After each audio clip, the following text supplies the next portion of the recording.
नमस्कार मित्रांनो. पौर्णिमेचा जन्म हा अशुभ असतो. म्हणजे पौर्णिमेला जन्मलेला व्यक्ती यांचं भाग्य काही ठीक नसतं, असं बऱ्याच प्रमाणात आपण ऐकतो. परंतु हे कितपत खरं आहे? सर्वच राशीतील पौर्णिमा ही अशुभ असते का? किंवा या संदर्भात अमावास्येच्या जन्मासंदर्भात सुद्धा आपण याच्या आधी जे व्हिडिओ बनवले म्हणजे 12 राशीतल्या ज्या अमावास्या आहेत, त्यांची ज्या व्यक्ती असतात त्यांचं नेमकं स्वभाव वैशिष्ट्य कशा प्रकारचे असतात आणि सर्वच अमावास्या वाईट असतात का? किंवा वाईट असेल तर ते कुठल्या भागामध्ये किंवा चांगल्या असेल तर त्या कुठल्या भागामध्ये या संदर्भातली आपण चर्चा केलेलीच आहे. आता आपण या एपिसोडमध्ये खास करून चर्चा करणार आहोत. पौर्णिमा समजा मेष राशीची असेल, तर मेष राशीची पौर्णिमा नेमकी कशा प्रकारची असेल, त्याचे स्वभाव वैशिष्ट्य नेमके कशा प्रकारचे असतात, या सर्व संदर्भातले खुलासेवर चर्चा आपण या व्हिडिओमध्ये करणार आहोत.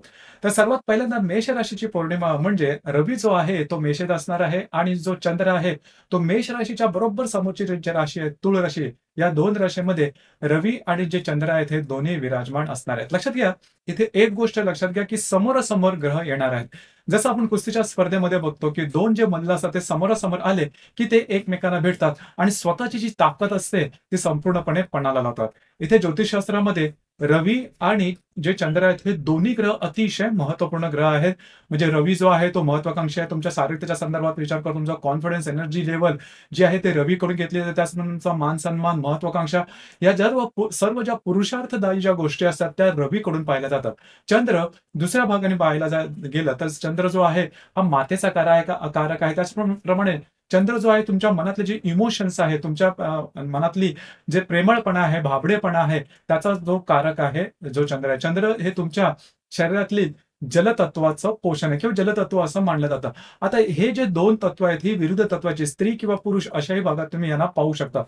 आता हे जे 2 ग्रह आहेत, हे 2 तत्व आहेत, ही एकमेकांकडे खेचत असतात पौर्णिमेच्या जन्मात आणि पौर्णिमेच्या जन्मामध्ये चंद्र जो असतो तो फुल मून असतो. म्हणजे चंद्राचं जे बळ असतं ते जबरदस्त असतं.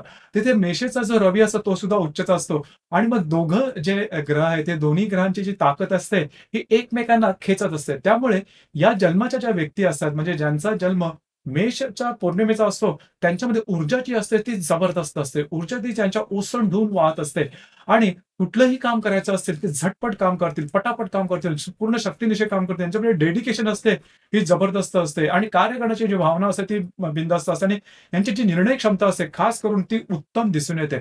अर्थातच तूळ राशीचा जो चंद्र आहे किंवा मेष राशीतला जो रवी आहे, हा त्या स्वतःचं जे संपूर्णत्व असतं ते दाखवणं. यांचं राहणीमान असतं ते अतिशय सुव्यवस्थित, नीटनेटकं, टापटीप, ब्रँडेड कपडे घालणं यांना आवडतं. नेहमी नंबर 1 ला राहायला आवडतं.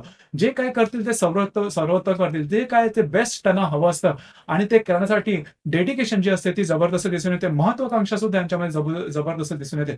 यांच्यामध्ये जी ऊर्जा असते, शारीरिक ऊर्जा असते ती सुद्धा खूप चांगल्या प्रकारची दिसून येते. कुठलंही काम करायचं म्हटलं तर ते स्वतःला 100% झोकून देतात. याचप्रमाणे इतरांपेक्षा थोडंसं वेगळं करायचं, 4 चौघांपेक्षा थोडंसं वेगळं करायचं. यांच्यामध्ये लीडरशिप क्वालिटीज खूप चांगल्या प्रकारची दिसून येतात. दुसऱ्यांना जे जमणार नाही ते स्वतः करून दाखवतील. लीड बाय एक्झाम्पल ज्याला आपण म्हणतो, तो भाग यांच्यामध्ये खूपच चांगल्या प्रकारचा दिसून येतो. मैदानामध्ये असतील, शिक्षणामध्ये असतील, व्यवहारामध्ये असतील, सोशल इमेजमध्ये असेल, या व्यक्ती नेहमी स्वतःला पुढे ठेवण्याचा प्रयत्न करतात आणि त्याकरता संपूर्णपणे झोकून देत सुद्धा देतात. तसं पाहिलं तर यांची जी वाणी असते, ती थोडीशी तिखट जाणवेल. कारण थोडासा जो भाग असतो, ॲटिट्यूडवाला जो भाग असतो, तो यांच्यामध्ये खास करून दिसून येतो. कारण हा जो ॲटिट्यूडवाला भाग आहे, तो मेष राशीमध्ये पण असतो आणि थोड्याफार प्रमाणात तूळ राशीमध्ये सुद्धा दिसून येतो. त्याच्यामुळेच मेष राशीची जर का पौर्णिमा असेल, तर थोडासा अहंकार किंवा अहमपणा किंवा आपण काहीतरी स्पेशल आहोत, आपलं काहीतरी स्पेशल असतं म्हणा यांच्यामध्ये.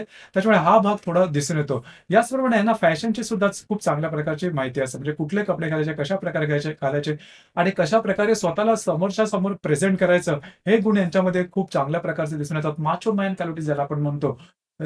तर त्या ज्या क्वालिटीज म्हणजे पौरुषत्वाच्या ज्या क्वालिटीज असतात ते यांच्यामध्ये खूप चांगल्या प्रकारे दिसून येतं. म्हणजे पौर्णिमेच्या जन्माची एखादी स्त्री असेल, ती सुद्धा बिनधास्त असते. जे काही करायचं असेल सडेतोड असतात, कोणालाच घाबरत नाही.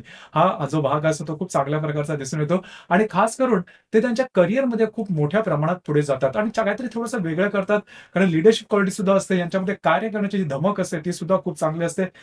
यांच्यामध्ये दुसरी एक महत्त्वाची गोष्ट म्हणजे कष्ट करण्याची जी ताकद असेल ती भन्नाट असते. म्हणजे एखाद्या गोष्टीच्या ज्या ते मागे लागले तर अगदी जोरदारपणे मागे लागतील. पाठचा पुढचा विचार करणार नाही. हा भाग त्यांच्यामध्येच खूप चांगला दिसून येतो. याच्या जोडीला बुद्धिमत्ता ही सुद्धा खूप चांगल्या प्रकारची दिसून येते. इथे एक गोष्ट सांगण्यासारखी आहे, ती म्हणजे त्या रवी बरोबर दुसरे जे बुध आणि शुक्र ग्रह सुद्धा असतात. मग रवी बरोबर बुध आणि शुक्र असतील, तर नेमका थोडासा परिणामांमध्ये बदलाव होऊ शकतो. रवी बरोबर बुध असतील, तर अशा ज्या व्यक्ती असतील, त्या बौद्धिक त्यांचा जो स्तर असतो तो अतिशय उत्तम दिसून येतो. म्हणजे बौद्धिक सुद्धा बाबतीत त्या पुढे ती माणसं पुढे असतात आणि खास करून जर का कुठल्या नोकरीमध्ये घेतलं त्यांना सरकारी नोकरीला हे जवळ-जवळ कन्फर्म असतं. म्हणजे सरकारी नोकरी ह्यांना लागतेच किंवा सरकारी नोकरीमध्ये पुढे जातात किंवा सामाजिक कामामध्ये सुद्धा ह्या व्यक्ती ज्या असतात त्या पुढे असतात किंवा यांच्यामध्ये लीडरशिप क्वालिटीज खूप चांगली असते. मगाशी जसं सांगितलं.